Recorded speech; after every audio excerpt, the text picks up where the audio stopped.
करते हैं तो सिर्फ अकेले परफॉर्म नहीं करते, पूरी दुनिया उनके साथ परफॉर्म करती है। जो भी लोग उनके सामने बैठ के एंजॉय करते सुनते हैं। और लाइव एग्जांपल तो आपके सामने, गोरियां देखो कैसे नाच रही। Do you understand what he said? What he said? Tunak. Oh, tunak. तुनक with chullu. So, you know me, who I am?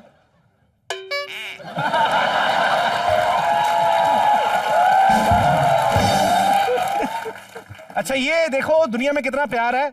हम लोग इनके प्रोग्राम देखते रहते हैं, ये हमारे देखते रहते हैं। वेरी नाइस, शुक्रिया। Thank you girls, thank you so much.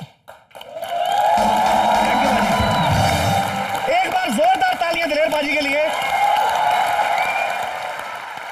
तो दलेर बाजी, कैसा लग रहा है आपको कॉमेडी नाइट्स में आके? मुझे बहुत बहुत खुशी है क्योंकि जितने भी शोज मार्केट में चल रहे थे, सब कोई यूरोप का कॉपी था, कोई अमेरिका का कॉपी था, सब कॉपी करके कोशिश कर रहे थे कुछ एक जगह बनाने की। लेकिन मेरे भाई का एक ऐसा शो है जो अपने आप में प्योर इंडियन और सिर्फ कपिल का ही अपना शो है।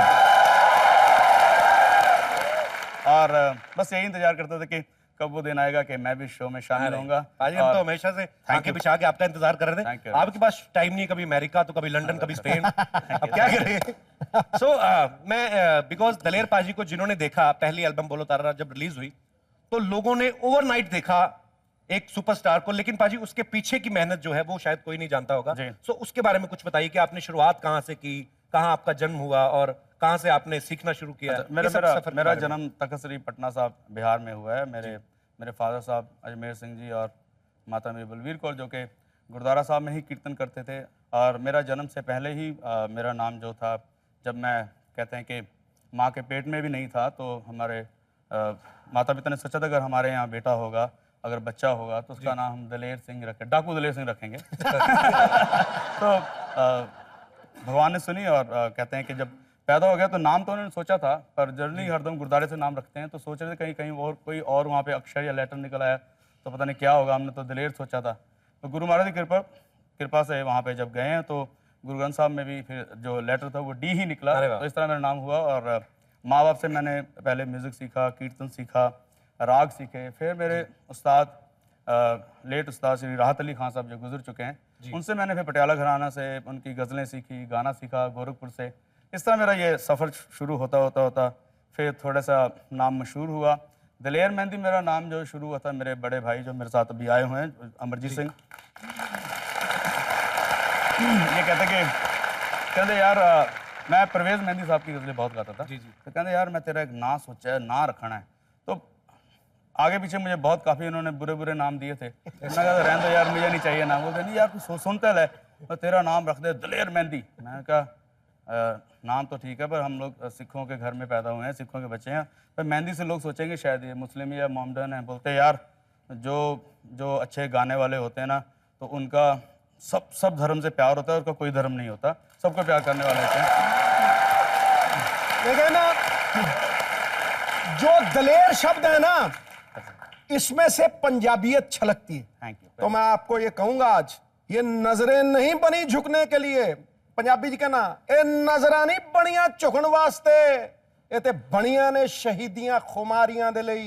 दो कम्मां वास्ते साडे सिर बने, या आरियां दे लई ते या सरदारियां दे। वाह, थैंक यू भाई, थैंक यू।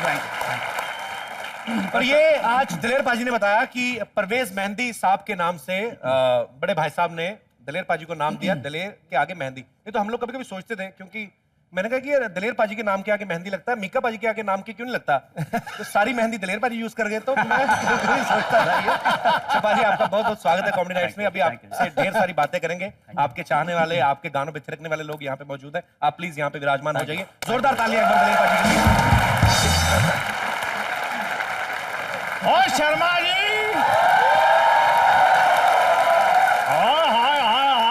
हाय शर्मा जी। बाबा जी, आज तो कोई हॉट लड़की यहाँ पे नहीं है, आज आप क्यों घुस आए अंदर? अच्छा, लेकिन मैंने तो सुना है आपके यहाँ कोई मेहंदी लगाने वाली लड़की आई है। आप कहाँ से उल्टी सुल्टी खबरें सुन के आ जाते हैं आप? हमारे घर में आज दलेर मेहंदी साहब आए हैं। जाइए आप यहाँ से। ओ हो दलेर मेहंदी साहब आए हैं। ओ मेहंदी साहब, सबसे पहले तो सत श्री अकाल। सत श्री अकाल जी, सत श्री अकाल। खैर, अच्छा शादी के लिए मैंने आपको बुक करना है। शादी आपकी पोती की है या पोते की है? नहीं, आप ये पूछिए लड़के की शादी है या लड़की की शादी है? लड़के की शादी है या लड़के की शादी है? देखिए, हमारे यहाँ अकेले अकेले का तो रिवाज है नहीं, लड़की और लड़के दोनों की शादी है। एक मिनट, आपने भाई साहब अभी तक बताया नहीं। हाँ जी। शादी है किसकी? लगता है आपने रियलाइज नहीं किया कि शादी वाला लड़का पगड़ी बांध के आपके साथ बातें कर रहा है।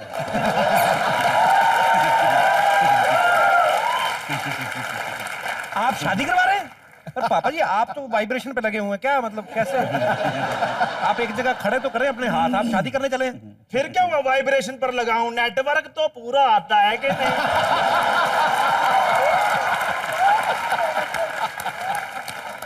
तो आपकी शादी अभी तक हुई नहीं है? मतलब 6 शादियां मैंने करवा ली हैं। हाँ, 6 हो चुकी हैं। हाँ जी।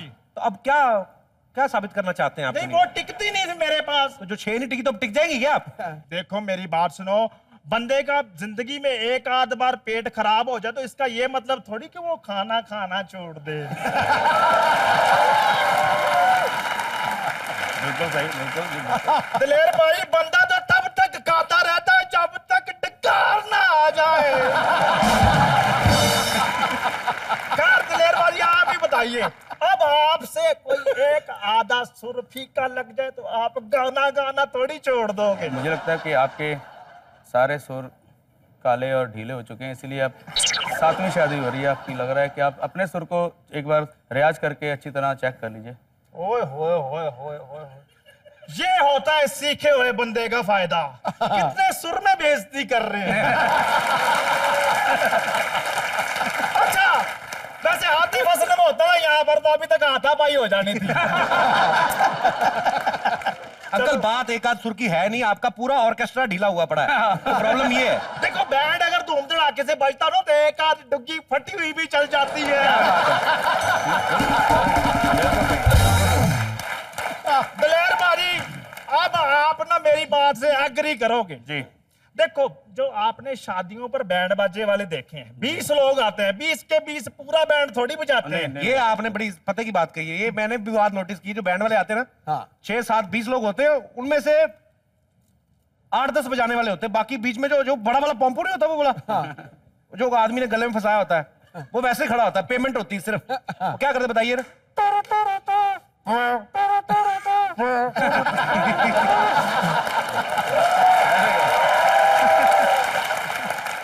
दलेर बाजी, आप जब शादी में आओ तो आपने को रोमांटिक गाना नहीं गाना।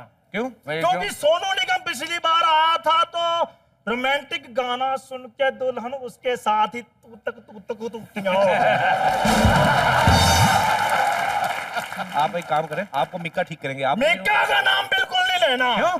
सोनू से पहले 5 वही लेकर गया था।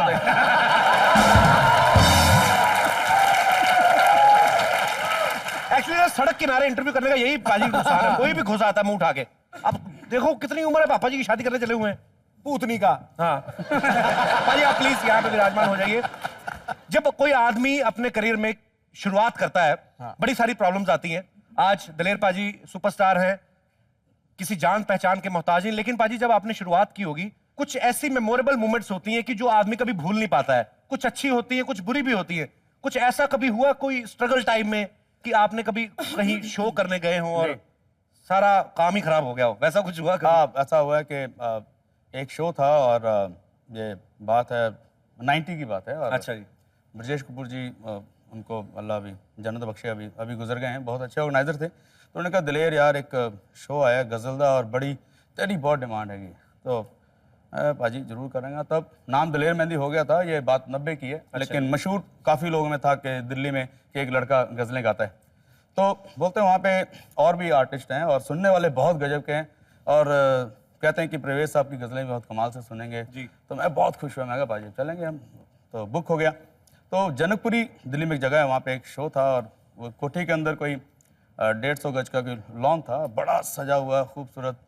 और हम लोग वहाँ शो करने के चले गए और शो शुरू हो गया। तो मुझसे पहले बहुत अच्छा गाते हैं रवि जी हैं, वो उनका पहले बारी थी।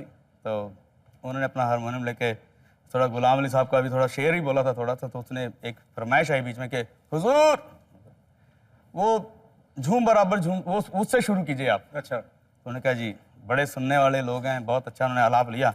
नाहरों में आंख बंद की और पूरा भी आलाप खींचा ही था उन्होंने। तो एक पास में से आदमी उठा, उसने इतनी जोर से खींच के झापड़ा मारा सिंगर के मुंह पे। आवाज आई आवाज आई तो वो एको सब नए नए चले थे माइक, हेलो हेलो डिले वाले, हेलो हेलो हेलो। तो धप धप धप आवाज आई। तो हम सब ना पीछे से बोले कुछ आवाज आई है। तो जो उसका एक गिटार बजाता था उसके भाई सिंगर का, उसने अपना मुंह इधर करके हंसना शुरू हो गया। ये हो गया। तो दूसरा बोलता तुसी गाओ जी गाओ गाओ। तो उसने बेचारे झापड़ खाने के बाद ना पूरा शेर करके 2 गजलें गाई और बोलता है कि अब मैं चाहूंगा कि दूसरे आर्टिस्ट आए, आप इसी तरह उनको भी प्यार करें। तो इन्होंने ऐसे पैसे ऐसे रखे, हौसला अफजाई पूरी, इज्जत पूरी। वो हटे तो एक चांदी जी हैं, वो भी उस टाइम हमारे साथ होते थे अभी भी। तो चांदी जी की बारी आई तो बोलते कि चांदी बोलते मैं तुहानू छल्ला सुनावांगा। तो छल्ला उसने शुरू किया। तो एक तरफ से दूसरी तरफ से एक आदमी आए ऑडियंस में से, उसने आके चांदी जी को बड़े पहले प्यार से किया, फिर एक किसी तो किसी हाँ। तो चांदी जी बहुत गोरे गोरे लाल, तो चांदी जी की गाल ऐसे पकड़ के पूरी दांत ऐसे खींच दिए इतनी जोर से। तो चांदी बोलता है, चांदी की चीख आई आवाज, अरे पाजी चक वड लिया, चक वड लिया। चांदी को भी वड लिया। अब लास्ट में आई दलेर मेहंदी की बारी। भूत प्रेतों की पार्टी थी। मैं बिल्कुल पतला था, एकदम पहले ही सहम गया कि बड़ा है। तो वो बोले जनाब आपका तो कब से इंतजार कर रहे थे। अब बहुत अच्छे आराम से। तो मैंने अपनी अभी 2 शेर किए, तो एक साहब को बहुत अच्छा लग गया शेर, वो आए, उसने मुझे ऐसे गोदी मतलब स्टेज से ऐसे उठा लिया गोदी में और उठा के ना ऐसे घुमाना शुरू किया, इतनी जोर से दबाना शुरू, सारी पसलियां ऐसे। मैं कहा पाजी बस मुझे गिराना मत, मारना मत, गिराना मत, यही कहता रहा। घुमा के 2 बार ऐसे, फिर मुझे स्टेज पे उठा दिया, गाओ जी गाओ, गाओ जी गाओ। तो ये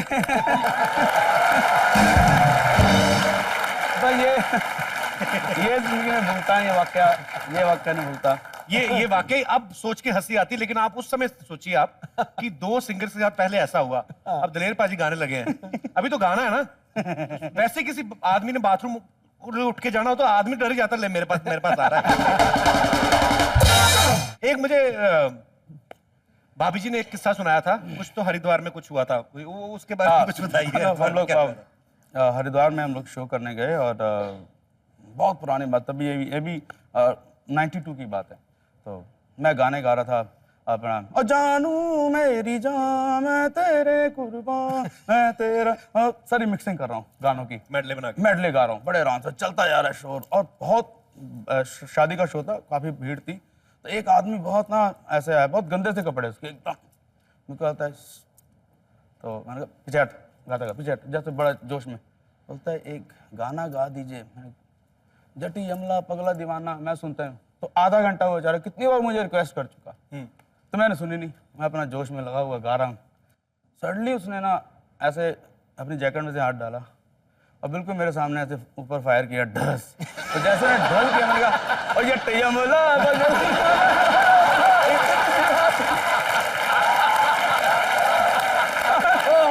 उसने 6 फायर कर दिए। और मैंने, मुझे लगता है वो 5 मिनट का गाना है, मैंने 15 मिनट वही गाना गाता रहा।